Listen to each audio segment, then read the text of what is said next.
Have you ever skimmed a recipe only to find that as you get cooking, you didn't know what to do, you didn't know what the cooking terminology meant, and you got flustered and your food was burning and you said, I'm just gonna have to order takeout? Well, that's why I'm here today to teach you how to read a recipe. If we haven't met, my name's Jessi Holden. I'm a registered dietitian and a culinary dietitian at that. Here to teach you today how to read a recipe. Step number 1, read everything from top to bottom.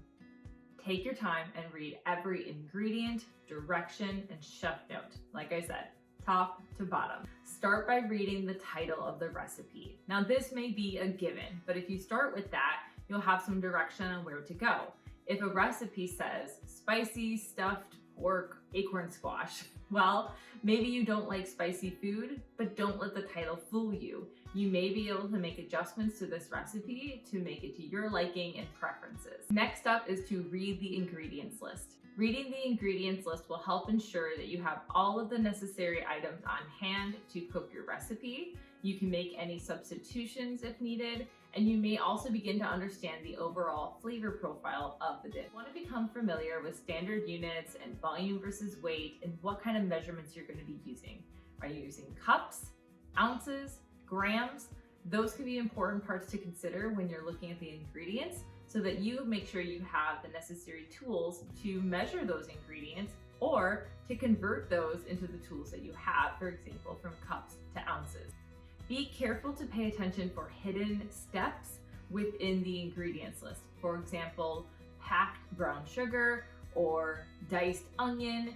Yes, those types of things may also be listed in the directions, but they may not. So it's really important that you understand every ingredient and how it's listed so that you can yield the best result recipe. Occasionally in a recipe in the ingredients list, you'll also see an asterisk. That might mean or indicate that there is a special note to read at the bottom about that ingredient. For example, they may call for something like milk with an asterisk, and at the bottom you see you could substitute that for, say, almond milk, soy milk, coconut milk, etc. Now, that is not always a guarantee that the recipe that this person has created for you has been made with those milks, but hopefully they've done some testing and they've indicated that you could make a one-to-one swap. If not, you may just need to experiment for that yourself. And just because it doesn't have an asterisk does not mean you can't look at the ingredients and make swaps as you go. Don't like cooked celery? Okay, swap in something different or just take it out and see how it goes. The most important part is that you're getting in the kitchen and you're practicing your skills. The next step is to read the directions from top to bottom. This is going to show you the flow of the recipe. Where are you starting? Where does other equipment come in? What's the timing of the meal? Is there anything you need to do during the baking or the roasting or the sauteing to make the meal come together all at one time? Getting a handle on what the directions look like before you cook is vital. Let's say you just glance over the directions and you glance over the fact that it says to mince your garlic. And then partway into the recipe, it calls for adding the minced garlic to the already sauteing onions and veggies. Well, now you might have to take time, go mince it and come back, and that might fluster or stress you or cause you to think it's not worth it, I can't do this. Don't get flustered. If anything, just turn down your heat, finish the next step, and take a break and get back to it when you can. Reading the directions is also going to help you identify any prep work, from dicing onions to sauteing meat ahead of time or adding something in whole versus chopped. All of the directions are going to give you the idea of how much prep work this recipe is going to take.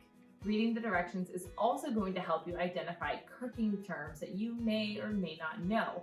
If you don't know how to saute, if you don't know the difference between a boil and a simmer, it's time to look those up before you get cooking.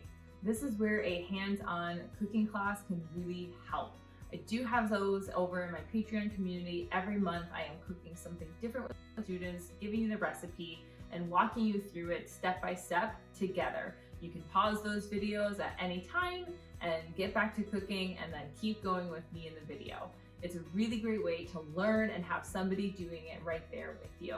Bonus tips for online recipes and reading a food blogger's recipe. It's so important that you take your time with these. You find the actual recipe card, and then you also look through their post, because you may find some hidden steps, some gems of technique and advice that are within the post, not the recipe card. Once you're done reading the recipe all the way through, you are ready to get cooking. The first step is you're going to make your grocery list, of course, from the ingredients list. And then you're also going to be checking to see what you have on hand that you can already use and not need to buy, or that you can swap if necessary.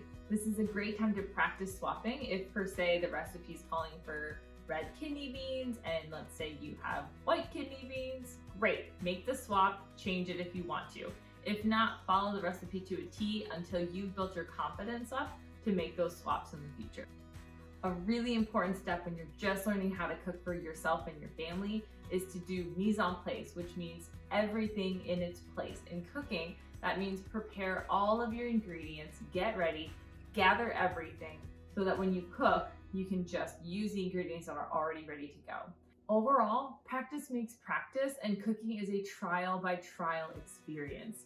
It's important not to get discouraged, to have fun, turn on the music, dance in your kitchen, and enjoy the process of cooking. If you need a couple of recipes to follow that you want to get started with, I've linked some of those below.